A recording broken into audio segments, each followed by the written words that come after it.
Good afternoon, everyone. Welcome to our weekly webinar. The clock has just struck noon over here in our Cape Town studio, and we're excited to kick off yet another engaging and informative REI Masterclass webinar alongside Prosperity Enterprises. For those who don't know me, my name is Neil Peterson. I'm the founder and content-in-chief of Real Estate Investor, South Africa's leading independent platform for real estate, content, education, and news since 2007. And I'm thrilled to be your host and moderator for today's masterclass, and we're delighted to have you join us for what promises always to be a valuable session. And at REI, we're dedicated to supporting you, the South African real estate investor, the real estate service industry, and the property business community through our digital platform, rei.co.za, our monthly digital magazine, Real Estate Investor, and our investment webinars, our seminars, our masterclasses, and our live investor events. So welcome to you all. Wonderful having you all here. So today's topic is building the right buy-to-let property portfolio for maximum returns. And before we introduce you to our specialist guest presenter, and we'll dive into our today's topic, just a little bit of housekeeping. If you are registered for today's webinar, we will send you a recording via email after the event. And for those who have not registered for the event, you can still find the recording on the homepage of the rei.co.za website under the events and webinar section, and the replay will be there. So we encourage you all to actively engage and ask questions throughout the webinar. Please submit your questions in the Q&A box. You can do it anytime throughout the webinar, and we will deal with all of your questions. And that is located at the bottom right-hand side of your screen. The chat box is reserved for general comments, so please put your comments there as well. So without further ado, let's jump into the core of today's masterclass session, building the right buy-to-let property portfolio for maximum return. So a little bit about what we're going to be talking about today. We'll explore essential strategies for successful buy-to-let investments, identifying high potential investments, proactive strategies to expand and enhance your portfolio, financial structuring, maximizing tax and optimizing structures, savvy deal making, how to grow your portfolio, tenant management insights, and value boosting renovations and effective maintenance. So let's get started. Our distinguished guest panelist today is Jaco Grobbelaar. Jaco, you can put on your cam. I know you are there behind. So Jaco is a successful property investor. He's also a structuring specialist, international speaker and author, and he founded Prosperity Enterprises to equip individuals to build their portfolios through education, structuring, and support. So Jaco, welcome to you again. Great having you again as our guest. Do you want to give the audience a rousing welcome? Great, thank you very much, Neil, and welcome to everyone today at this great webinar.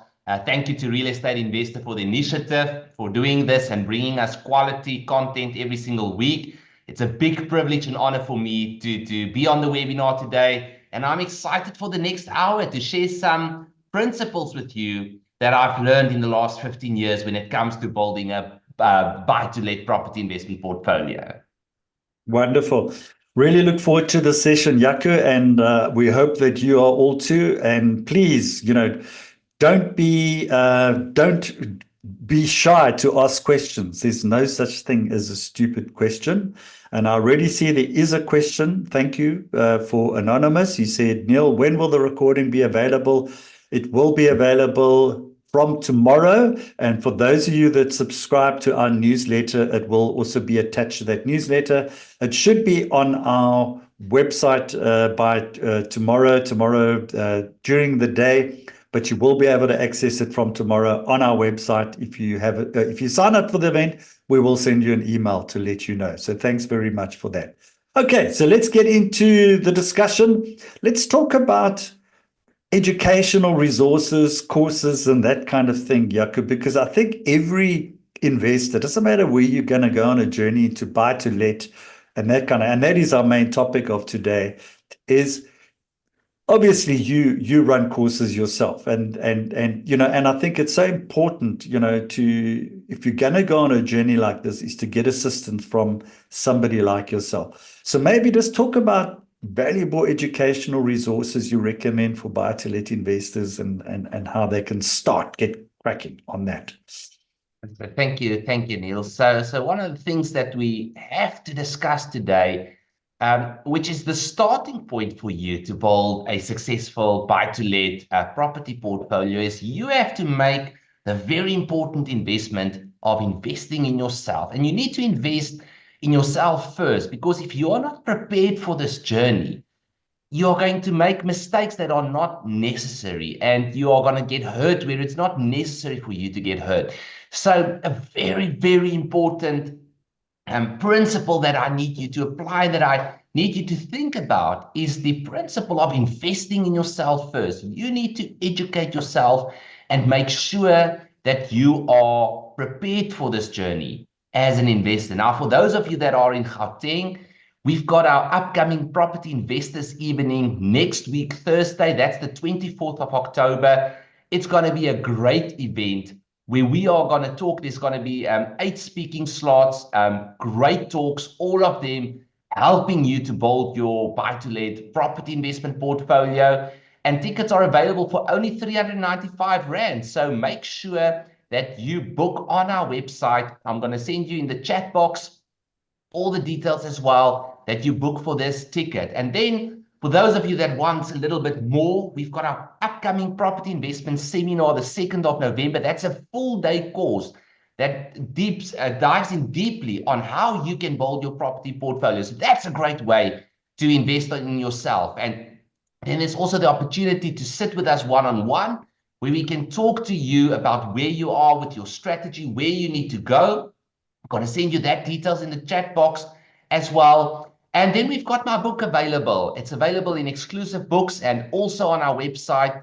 And it's a great guide as a starting point for you to prepare yourself in your journey as a property investor. So I want to encourage you, as the first principle that we are going to discuss today, to invest in yourself. You need to make sure that you are equipped to build your property portfolio.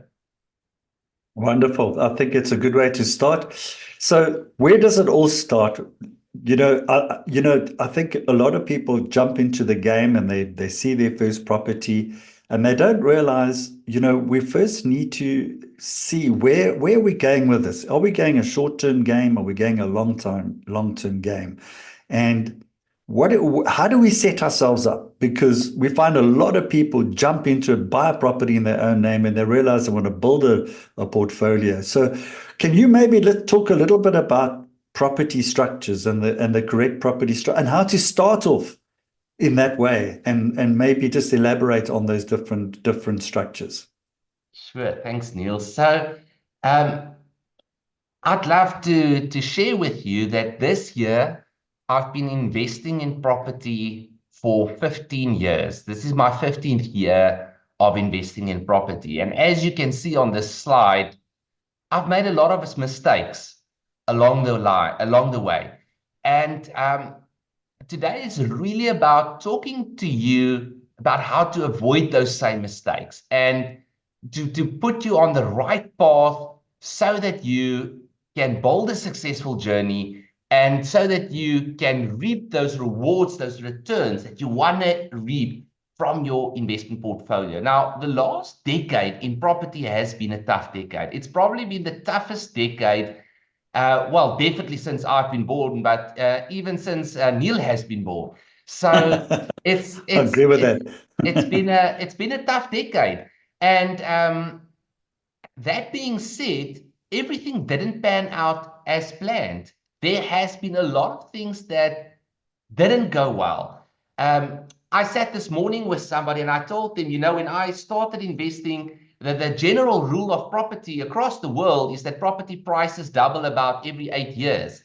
I thought I'll be safe and I'll say, okay, property prices will double every 10 years. You know, the scary fact, if I can use Johannesburg as an example, I'm buying properties now for cheaper than what I bought them for 10 years ago. So that tells you what a tough decade we've actually had. Property prices in certain areas of the country didn't escalate at all. There's been zero growth on property in the last 10 years in certain areas. And that certainly messed with my models, because I expected at least for my property portfolio after 12, 13, 14 years to easily have doubled. And now I'm sitting with some of those properties that are worth the same than what they were when I bought them. And that is where I learned the hard lessons. And that is where a lot of the mistakes were made. Things that I assumed that is out of my control, that is not necessarily in place. So one of the first mistakes that I've made was to assume that property prices are always going to escalate. And that was an expensive mistake for me to make, because of that, I was comfortable to have big shortfalls on my property portfolio, because I thought I'll just refinance later on, the property prices will grow, and I'll be fine. That didn't happen. And an expensive lesson was learned of making sure that I build a healthy property portfolio that can look after itself, so that I don't have to subsidize this property portfolio. So a good starting point for me is, well, first and foremost, what you can learn from this is that mistakes are inevitable. You are going to make mistakes. That's part of the journey. And I want to encourage you today not to be afraid of making mistakes, because that's part of life. That is going to happen. But learn from others' mistakes as far as possible. Learn from the mistakes that I've made, that I can share with you today, so that you can make better decisions on your journey. Now, like Neil said, having the correct structure in place is critical when you want to build a property portfolio. When you build a property portfolio, you want to run your business, your property portfolio, like a business. You want to make sure that you are buying your properties in an entity of its own, with a bank account of its own, and with financials of its own. And the reason why you want to do that is because you want to protect your asset. You want to make sure that your properties are protected if something ever goes wrong. You want to have proper estate planning in place. You don't want a quarter to a third of your wealth to be wiped out the day you die and go to government. So you want to make sure that we've got the right structure in place for estate planning benefits. You want to be able to get financing. If you are going to buy properties in your own name, you're very quickly going to reach a ceiling where you cannot acquire more property. So you want to make sure that you have the right structures in place. And then also, lastly, you want to make sure that you've got all the tax benefits in place that a person needs to have in place, so that you don't pay more tax than what you need to pay. So the structure that you want to have in place for all of those things is the following structure. You want to have a company that holds your properties, but you do not want to own the shares of that company yourself, because if you do, your assets are exposed. Creditors can come after those shares. When you die, these shares are going to form part of your estate, and there's going to be a lot of estate duties, executive fees, capital gains tax. So in order to avoid all of that, you want to make sure that you've got a trust hold the shares of the company, and that a company holds the properties. Now, you might tell me, Jaco, I've already got properties in my own name. What do I do now? And that is where we need to talk about restructuring, where we can look at the properties that you have in your own name, and we look at how we can move those properties over into the right structure, so that you can expand your property portfolio further. Great stuff. I think it's a good way to start. And I think there's a lot of questions around there, but I think what we'll do is let's get into the full presentation on those structures and that kind of thing longer term. And also, I say to the audience again, please, if you've got questions, make notes. Let's handle it a little bit later. I think it's very important to understand the importance of different structures and how it serves you. So let's just talk. You spoke earlier a little bit, Jaco, about sort of the last 10 years being really, really tough. And I might sort of say to you, well, I went through the global financial crisis, and even prior to that, if we looked at '94, we had I think it was the dot bomb crisis, but I think between 2002 2006 we had one of the biggest property booms in South Africa, and we haven't had a boom since then. So it's now time. We're almost 20 years later, and I think it's Professor Francois Verrouillet says it happens like every 15 to 20 years. There's a cycle of boom. So my feeling is that we are sort of building up to something like that. So I just want to say I'm really looking forward to that, Neil. Absolutely, and I think a lot of other people are. So I think we got to look on the other side, and we're seeing progress, and it's a global issue. So my question to you is, because and you mentioned you got to make mistakes and all that, but how do you stay motivated? Because some people take a knock, and to take consistent action, and I think it's such an important point, because a lot of people say, well, I can't do this property thing. I'm just going to step away, and I've been knocked, I've been hurt, and I'm not going to come back, kind of thing. What are your thoughts that you'd like to share around that? It comes back, and this applies to everything in your life, whether it's your financial well-being, your mental well-being, your physical well-being. You need to put the right habits in place. And as a property investor, you need to make sure that that you have healthy habits in place. Remember, thoughts turn into actions, actions turn into habits, and habits take you to your destiny. So the starting point is, what are you thinking about? How is your mindset? And the first thing that I want to say when it comes to mindset is you need to have an optimistic mindset.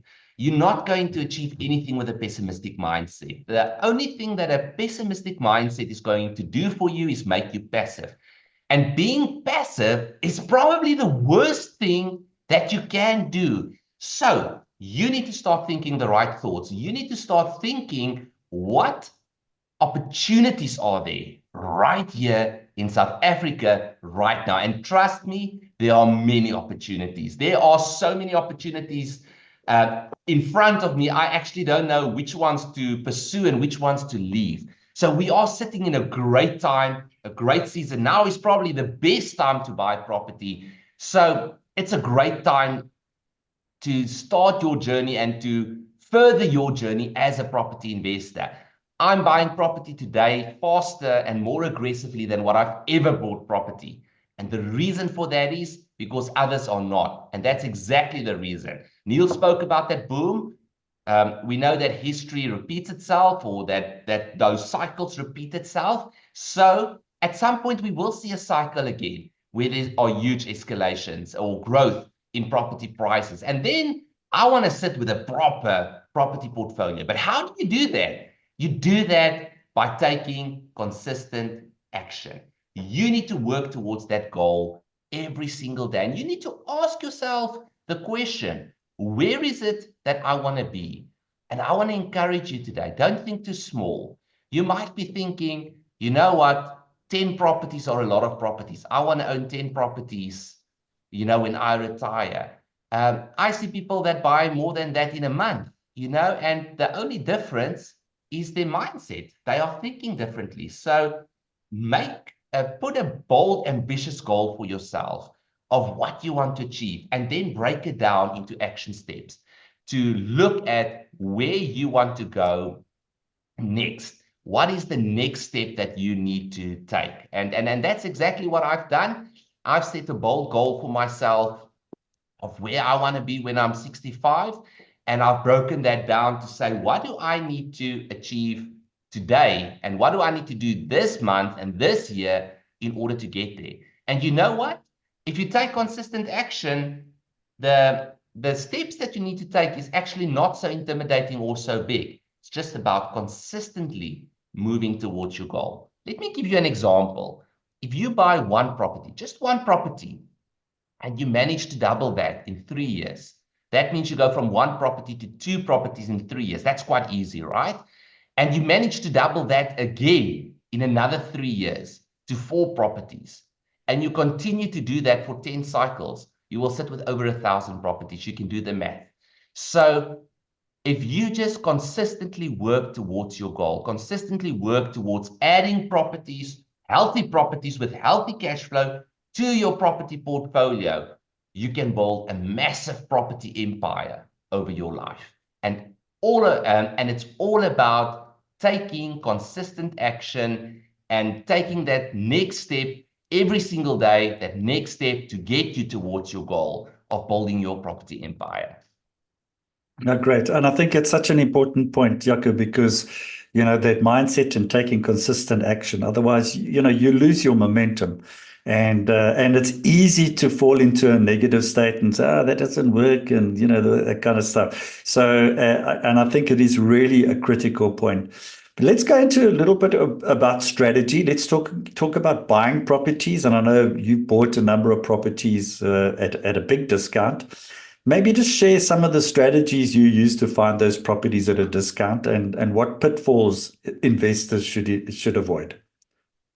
So the safest thing that you can do is to invest in property, given that you don't pay too much for that property. Now, people often get excited with a new, grand, fancy property, and they'll pay any price for it, and that's not what we need to do.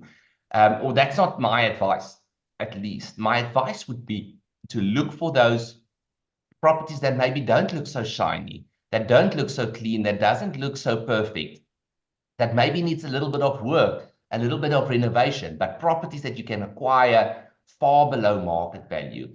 That's a very, very important principle in a buy-to-let strategy, is you need to pay the right price for the property. If you pay too much, it can cost you a lot of money and a lot of time. So make sure that you buy your properties below market value. If anybody asks me for quick advice on how to build a property portfolio, the two things that I will always tell them is have the right structure in place, number one, and number two, buy your properties below market value. If you can just get those two things right, you are halfway there already in building your buy-to-let property portfolio. Now, the big question that everybody is asking is, but how do I buy a property below market value? Where do you find these properties? Do you go and stand outside the divorce court and wait for a couple to come out and ask them if you can buy their property? Or do you go to the master's office and ask who have died so that you can find a deceased property? And the answer is no, you don't have to do any of those crazy things. All that you need to do is, again, invest in yourself, get educated, understand an area, know what properties are selling for in a certain area, and then go on to your online portals, your private properties and your property 24s. Look for properties in an area and look for something that is well priced. And then nothing stops you to put in an offer below market value. So you can put an offer in on a property for less than asking price. I do it all the time. It's the seller's choice to accept or decline my offer. And to be honest with you, 4 out of 5 properties that I submit offers on probably gets declined, but every 5th one gets accepted. And that is where I managed to acquire a property below market value. Okay, great. So I think what's important, also very important point about buying at discount. I think everybody thinks that every single property investment, in other words, any property could be a good investment. And I certainly don't agree with that, and I'm sure you don't as well. And it tends to be people look at the emotional side of, they look at a property, they look at it, how it kind of looks, and they say, oh, look, it's got such a beautiful kitchen, it's got such a wonderful view. This is like an incredible property. So how can investors maintain a real objective perspective when evaluating potential properties? This is probably one of the biggest mistakes that people make, is they get emotionally attached to their investments. Now, we are emotional beings, so we are going to get emotionally attached. Like, I still get emotionally attached to every single investment that I want to make. But I want to tell you the following: get emotionally attached to the numbers, not to the property and how the property looks like. What a lot of people do is they think whether they would live in this property and whether they like living in that property. And remember, something that I had to learn the hard way is that everybody doesn't think like you think. And everybody doesn't necessarily want what you want. So you don't have to buy a property that you would live in. Often the properties that you would live in aren't good investments. So find properties that are good investments. Now, talking about emotions, this is something that I like to share with you as well, is that we need to be adaptable because markets change, things change, and that sometimes forces us to change. Now, I tried a strategy for a long time that didn't work, and I was too proud to admit that the strategy that I'm applying, the type of properties that I'm buying, the investments that I'm making, isn't working in this current market. And it took me a long time to realize, Jaco, you need to reevaluate. And I need to put the emotions aside, everything I've built up until now, and I have to ask the tough questions, which is, am I going to abandon the strategy or adapt in a way that this strategy can make sense? So where I had normal rentals, vanilla rentals, where I bought apartments and I rented the middle class apartments and I rented them out to young families and I earned a rent, having a big shortfall, not seeing capital appreciation on my property, I realized that I need to adapt. And I started to look at alternative strategies where I can do, for example, multi-lets, where I can get multiple rentals in on a property, not just one rental income. And where I looked at other ways, even the same properties, other ways to rent out the same property so that my rental income can be better. I've got a great article on my website, what to do if your shortfalls are getting too much.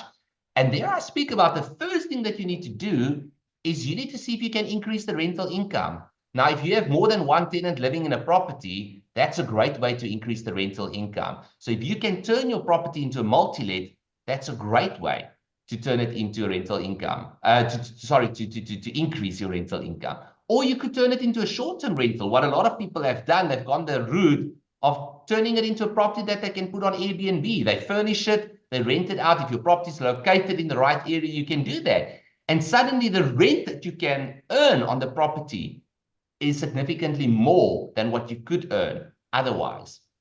Second step is you need to cut your costs. But it might not be that easy to cut costs, but wherever it's possible to reduce your costs on a property, one of the ways that you can creatively do that, for example, is reset your bond. So if you have a 20-year bond, reset it and turn it into a 30-year bond so that your bond payment is lower every month and so that your cash flow is better. So that's another thing that you can do.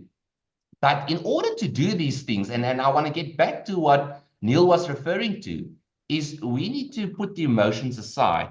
We need to be less emotionally attached to our investment or our strategy, because just like people get attached to a property investment, they also get emotionally attached to the strategy that they are following.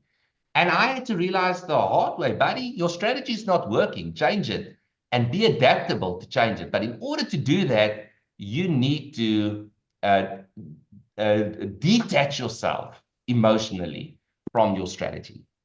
No, absolutely. And well, I think well said. And I think you could spend a lot more time, and I'm sure you actually spend a lot more time at your seminars on that one in terms of not getting emotionally involved, because I think it is such an important point. Everybody falls into that trap. And I would say probably more than 80% of people. It's so easy to do that. As you mentioned, we are these emotional beings. Let's talk a little bit about the finances and having cash reserves, because I think that's important too. You know, what percentage of cash reserves do you recommend maintaining, and how can investors ensure that they are adequately prepared for unexpected expenses? Cash is king. If you run out of cash, it's game over. So as long as you have cash in the bank, you have options. How do you get cash in the bank? Now, a lot of people think they need to save up for it.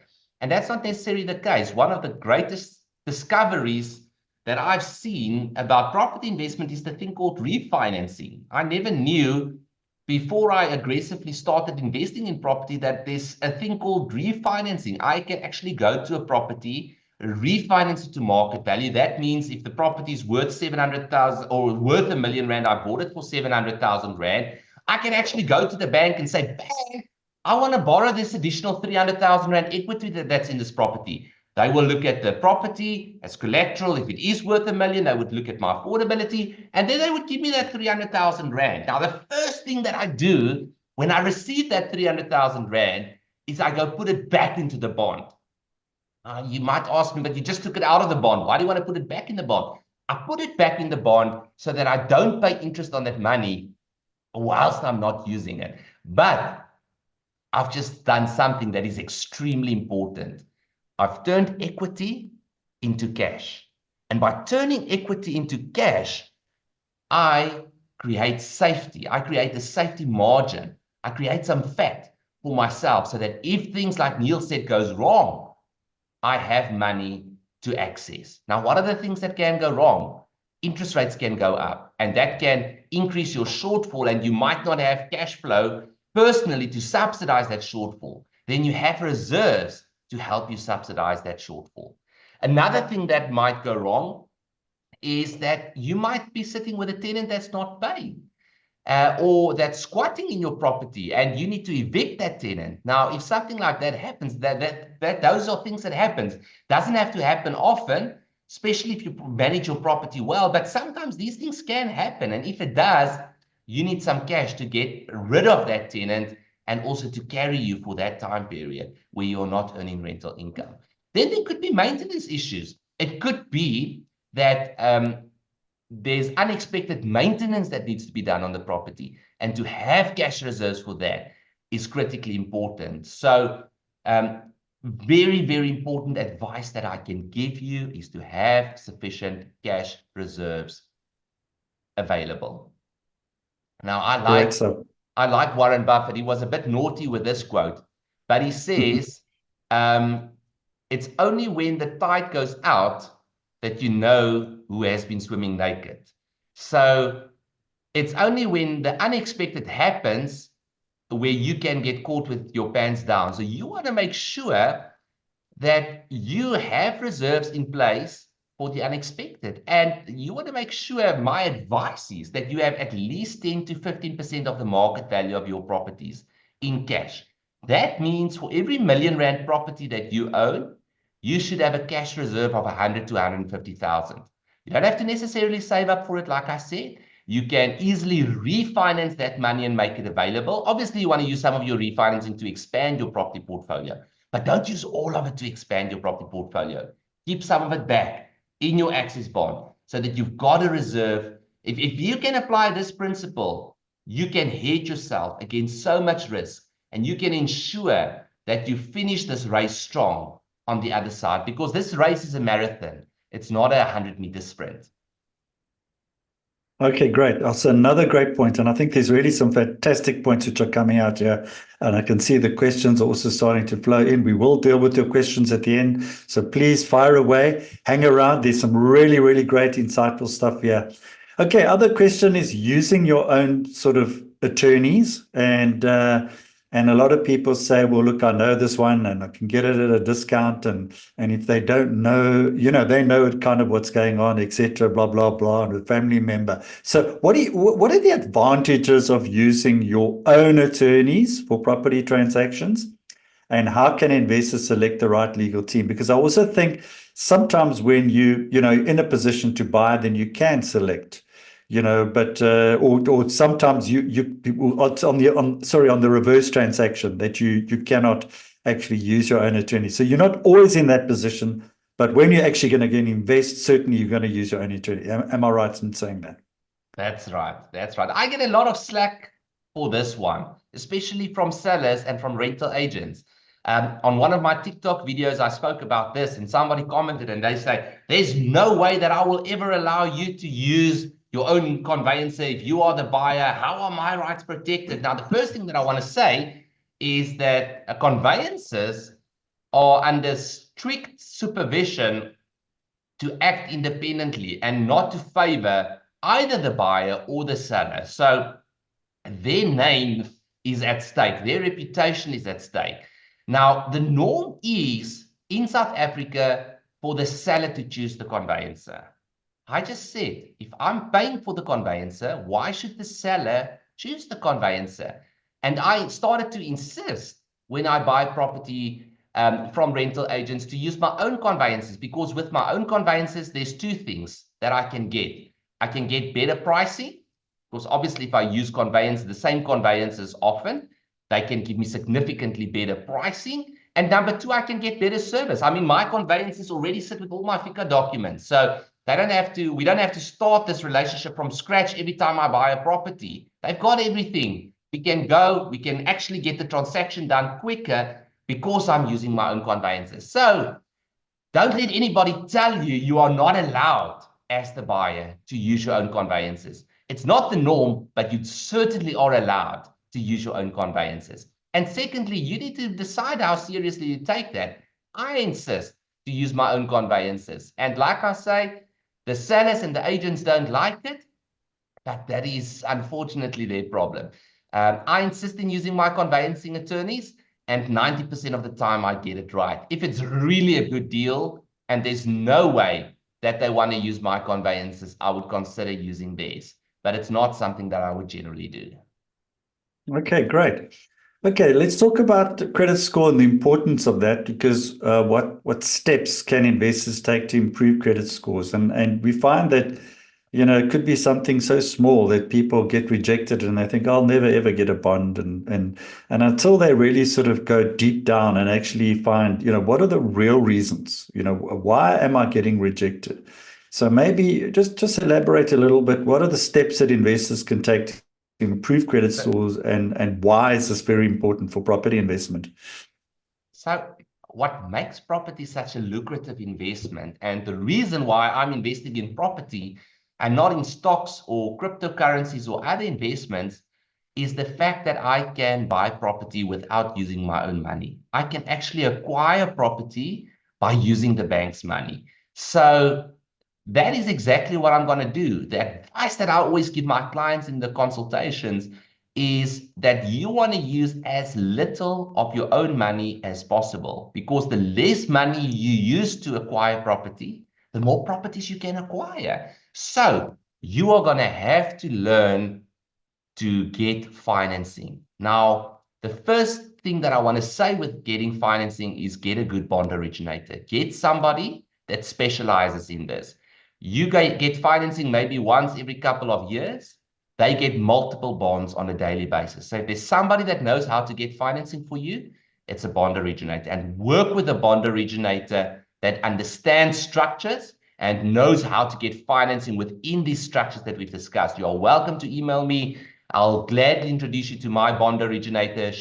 I've been working with her for over 15 years, or for almost 15 years now, as long as I've been investing in property.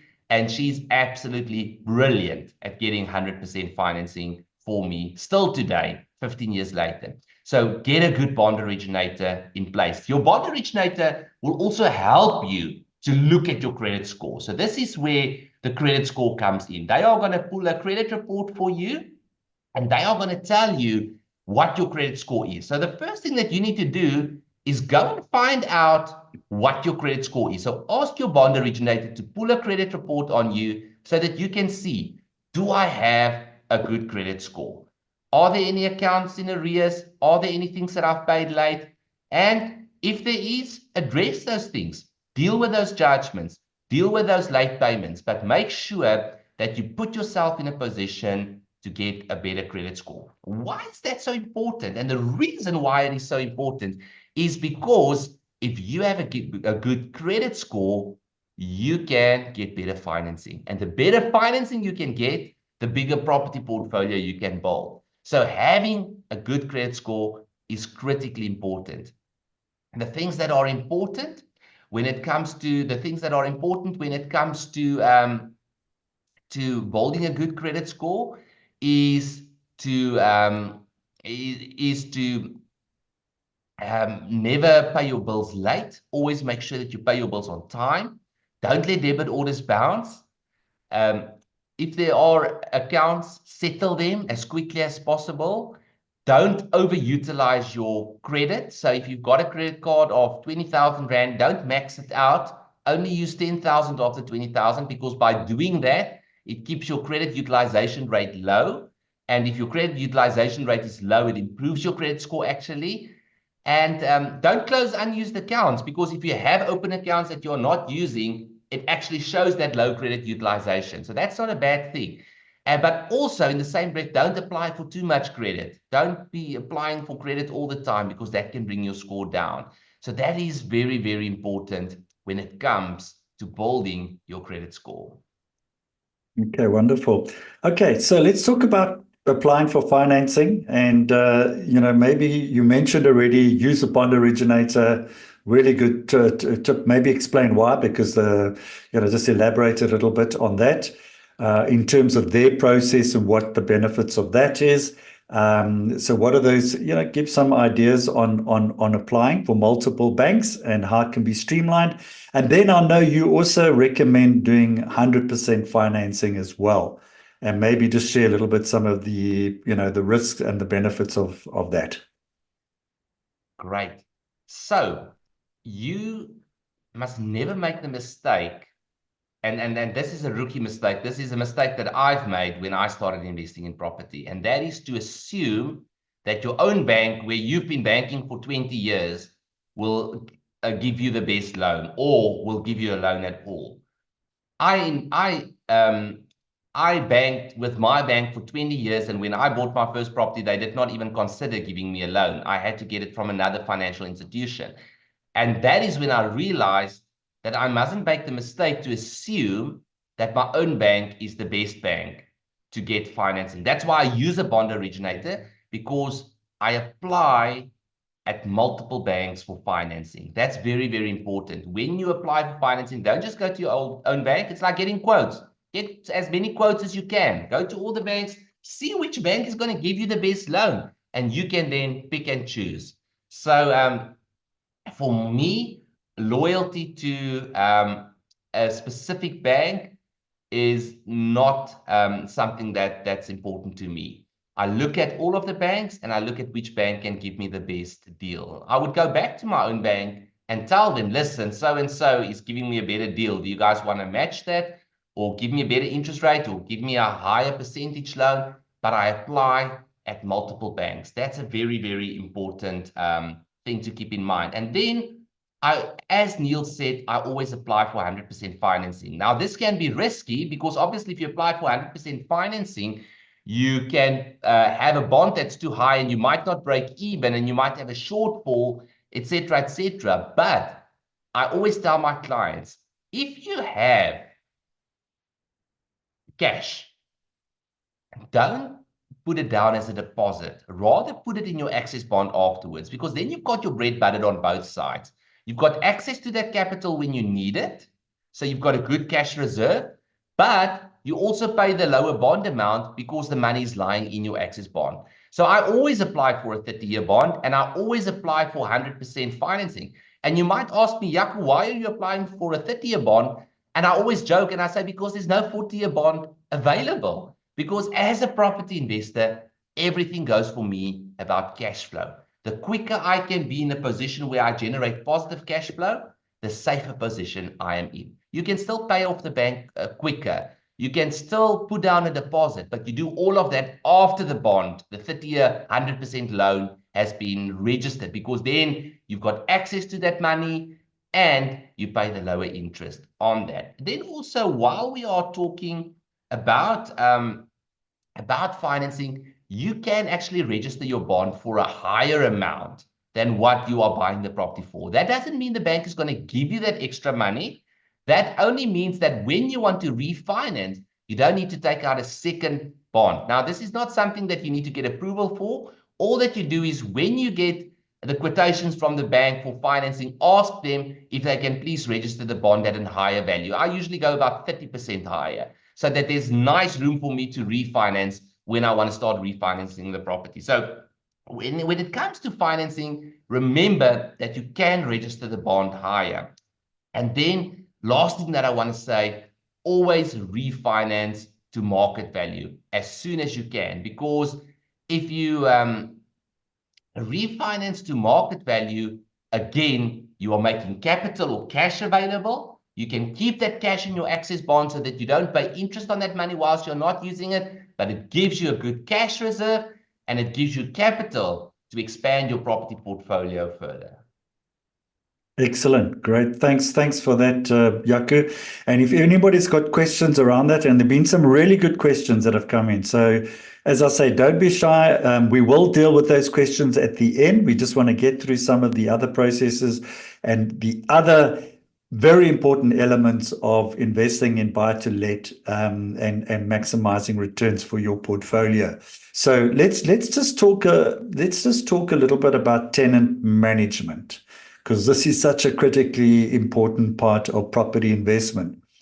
So what specific criteria do you recommend, Jaco, when you need to vet tenants and ensure that you get a reliable income? Because this is where I think a lot of investors fall short. And what are your thoughts around this? So buying a property, Neil, is only the first step, right? After you've bought the property, you're going to have to manage that property, ladies and gents. So you are going to have to, first and foremost, decide, am I going to manage this property myself? And if you do, you need to educate yourself on how to manage a property portfolio, how to be a landlord. And if you are going to get an agent, make sure that you get a good rental agent that is worth their salt, that knows how to manage properties well. But property management is an extremely important part of property investment. And the first tip that I always give investors when it comes to investing in property and managing your properties is to always vet your tenants well. That is the start of the beginning of having a good experience with property management. Vet your tenants well. Do not put people in your property portfolio that are do not put people in your property portfolio that can't afford to live there. Make sure they've got affordability. Make sure they've got a good credit score. If they default on other payments, they're probably going to default on your payment as well. So make sure they've got a good credit score and get landlord references. Make sure you speak to previous landlords and not just the previous one. Remember, that landlord might try and get rid of the tenant. So speak to the landlord before the current landlord and get references to find out if this tenant was a good tenant. So vet your tenants well, and then be strict on rental collections. That's very, very important. Follow a stringent process, a strict process. If your money is not paid in by the second or the third, send them a letter of demand from an attorney. Well, first a reminder, obviously. And if they don't pay you after the reminder, send them a letter of demand from your attorney so that they can know that you are serious and that you expect rent to be paid on time. Otherwise, they will always pay you late. So be strict on that process and start the lease cancellation process early, 20 days after your letter of demand or 21 working days after your letter of demand has been issued. Issue a lease cancellation notice if they don't pay. So you need to be strict on that process. Otherwise, you can very quickly find yourself in a place where a tenant has been in your property for 4 months, not paying you anything. Okay, wonderful.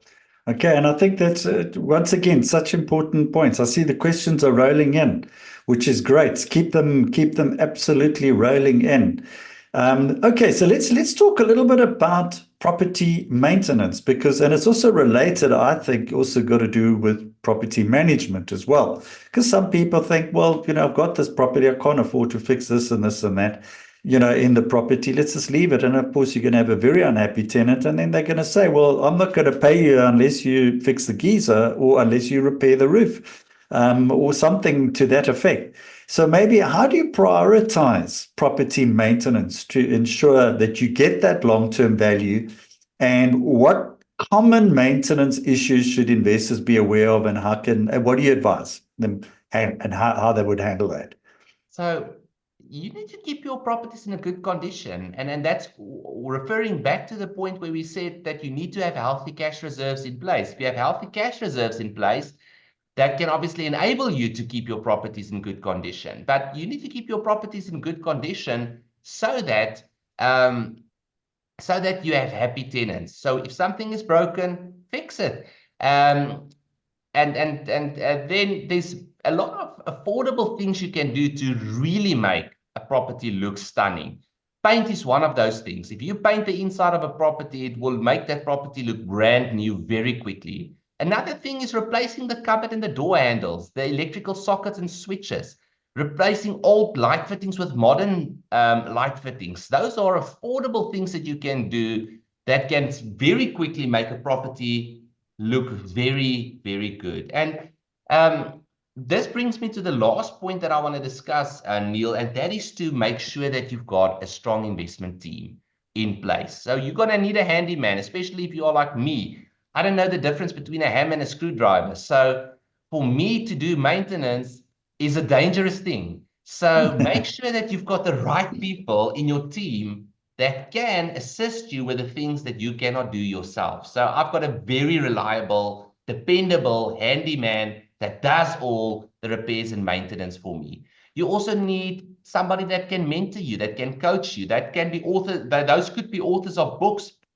It could be a coach. That's a service that we offer for our clients, where we mentor and help our clients to expand their property portfolio. Accounting specialists, trust specialists, also things that we do at Prosperity Enterprises.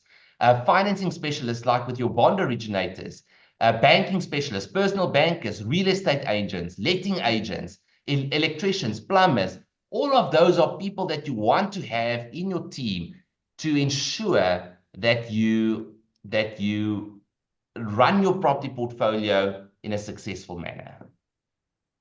Wonderful. Okay. What we're going to do now is we're going to deal with all your questions, and there've been some really, really good questions over there. So thank you all for your questions. I think it's very important that you engage on this, and you don't take everything at face value that Jaco says. He wants that engagement. He wants you to be asking those questions and the difficult ones. And it seems, Jaco, most of the questions are around the financing, the refinancing, the bond. So everything to do with that. There is a question, obviously, on estates versus freestanding properties, etc. So there are also two people that did request your bond originator, because I think you mentioned the team, getting the right people in your team, and I've said that we will reach out. You will reach out to them, and I'll give you their details so that we can reach out to them and send them their details. So first one is from Juan, and Juan says, "Are you taxed on that money after refinancing?" Very good question, Juan. Jaco, do you want to maybe just... That's the beauty of property investment.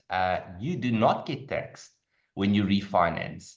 And refinancing is actually making some of your capital growth available for you to use for future projects.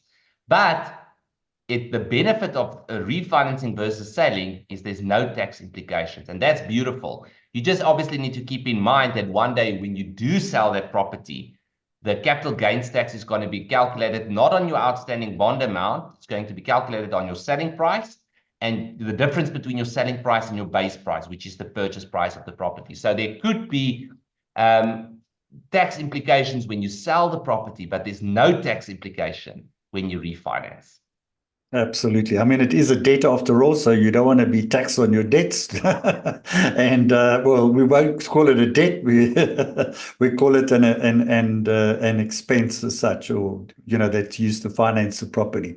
Okay, another question, also a very good one. Do you have to pay attorney costs to refinance a property, and how do the costs work to refinance? So what's great about registering your bond higher, and that's why I give that advice, is to register your bond at a higher amount.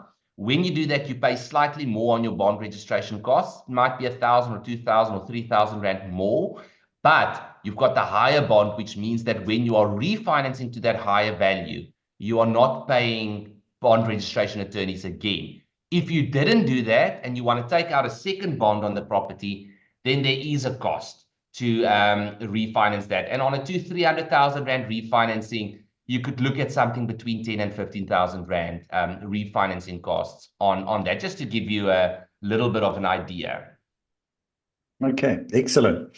Great. So how do you change your bond from a 20-year bond to a 30-year bond, and what are the costs involved in doing that? And I mean, the question you should ask is, yeah, should you be doing that as well? So Look, it obviously depends on your strategy. If your strategy is to pay off your properties as quickly as possible, that would be an unwise thing to do. But if your strategy, like me, is to refinance and expand my property portfolio and rather focus on the monthly cash flow, it could be wise to do. Now, the first thing to do is to phone your bank and ask, is it possible? You know, maybe some of the banks would be, I have never done it myself, but maybe some of the banks would be willing to consider that. If not, you can do what is called a bond switch. And that is where you actually go to another bank and you say, listen, I've got this bank at this bank, but I want to bring the bond to you. I want a 30-year bond, and you can also use that as an opportunity to refinance and then get a new bond at the new market value at a 30-year bond at another bank. Okay, perfect. There is somebody else that asked for the bond originator's details. As I say, we've got your details. We will make sure that you get those details as well. We're going to email you directly with those particular details of the bond originator. Okay, and once again, it's a double whammy question. It's also related to refinancing. One of the questions is, don't you risk sacrificing getting to a positive cash flow when you refinance on a property? And Kirsty asked, as a general question, which is aligned to the same thing, is there any negative effects when refinancing or when you're considering to refinance? Obviously, when you refinance, your monthly bond payment goes up, and that reduces your positive cash flow. So you need to keep that in mind. The nice thing, like I said, is that money is tax-free. It's a great, it's an amount of capital which can be used to expand your property portfolio. So that's great. But the disadvantage is definitely a higher bond. How you can get around that, however, is by putting that money back into the access bond. By choosing the right option with a bank, when you put money back into your access bond, it will bring your bond payment lower. It will make your bond payment lower again. And if your bond payment is lower, then you are basically where you were beforehand. The moment you take that money out, however, to use it, so in other words, to expand your property portfolio, then your bond payment goes up. And then you need to make sure that your cash flow is still decent and that you don't have negative cash flow. Okay, wonderful. No, that's good. Can you believe it? I don't know where the time's gone, Jaco, but I know that you've got something to offer the team. I know you've got an event in Johannesburg that's coming up, and so maybe I think maybe you got a special offer for them. So maybe you want to share that. Great, absolutely. So as I said, next week, Thursday, you can come meet me in person at the Radisson Blue Hotel in Sandton. And it's going to be a great event. We've already sold over 100 tickets. It's a dress-up event, so you can come with your fancy dress or your tuxedo, your suit.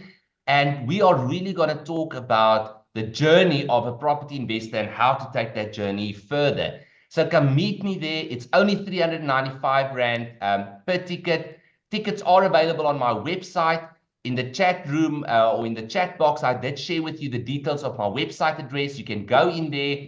You can go to events, property investment evenings, and select the upcoming property investors evening where you can buy your ticket for only 395 Rand. And then also very excited, also at the Radisson Blue Hotel in Sandton on the 2nd of November. We've got a property investment seminar. It's a full-day course where we dive in deep into all the concepts that I discussed today and many more, and where we teach you how to build your property portfolio. So make sure that you don't miss out on that. And then we would love to meet with you in person. So you can scan the QR code on the screen right now if you want to book a one-on-one consultation in the chat box.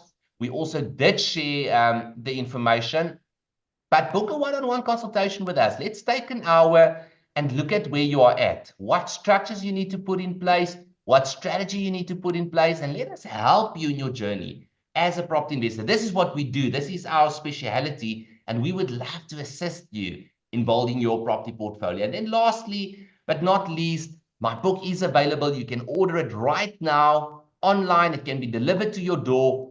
In the chat box, I shared the link with you to get a copy of my book, Prosperity Through Property. And this is really a guide that will help you to invest in property in South Africa. Thank you very much, ladies and gents, for listening to me today. And thank you, Neil, for having me on the webinar. It's greatly appreciated. Absolute pleasure. It's wonderful. And I noticed that there's a couple of late questions that have come in over here. And what I'm going to suggest is I've taken note of the questions. We will actually answer them. They are really good questions. We have run out a bit of time unless you want to include it as part of your wrap up there, Jaco. And the one is restructuring the portfolio to be under I think it's all related to structure and the cost of how does one restructure the portfolio to be under from your own name, transferring properties from personal names to trust company, and how does one restructure the portfolio to be under a PTY limited trust rather than personal capacity? Is it worth it? And maybe that's a worth comment, because a lot of people, there are sort of fees that they pay every month. And then I've encountered that the bond repayment stays the same if I put a lump sum amount in my bond. How do I get the monthly payment to go back to the original paid per month? Do you want to give your final thoughts on that just before we wrap up? Absolutely. Yeah. Thank you, Neil. So with the restructuring side, I encourage you to book a one-on-one consultation with us. We are actually Prosperity Enterprises is a fiduciary services company. We set up trusts for our clients. We administer the trust and the companies for the clients. We do the accounting, the tax returns, and we do it at extremely affordable fees. So reach out to us. You're welcome to email me, jaco@prosperityenterprises.co.za, and we will gladly assist you with the restructuring. So in the one-on-one consultation, we are actually going to do an analysis to see what it costs to restructure your property portfolio, and then discuss with you if it is worthwhile to do it, or if we should rather just put the new properties in the right structure. So we assist you with that, and we give you alternative ways of moving the properties over to the right structure without paying transfer duties and capital gains tax. So this is what I do day and night. So you are welcome to speak to me about it, and I'll gladly assist you with that. And then just one last thought on the access bonds.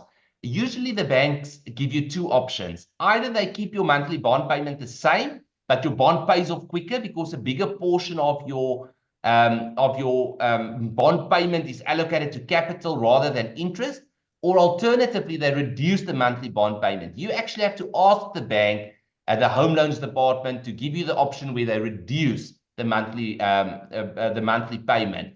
Not all the banks have all the options available, so you do need to look at what options your bank offer you, but most of the banks, you have the option to reduce your monthly bond payment again and to keep your term the same, rather than paying off the property quicker and paying the higher monthly bond payment. Great stuff. I think that's fantastic. I think that was such an awesome event. And so, Jaco, thank you for your participation in today's masterclass. I think your insights and your expertise really added, I think, tremendous value to the session. And I also know our attendees benefited greatly from your knowledge. We got loads of questions. In fact, so for you, the audience, we really appreciate your active participation as well and your engagement. And we hope that you really gained valuable knowledge. So if you want to reach out, we've got your details. For those who've requested the details, we've got your details. I'll ensure that Jaco gets it to you, that he sends you the bond originator details. I encourage you to attend Jaco's events where you can meet him one-on-one. I think that's the best opportunity that you could have. And so once again, just so before we close, I just want to remind our audience of our next webinar, which is next Thursday, the 24th of October, and to register.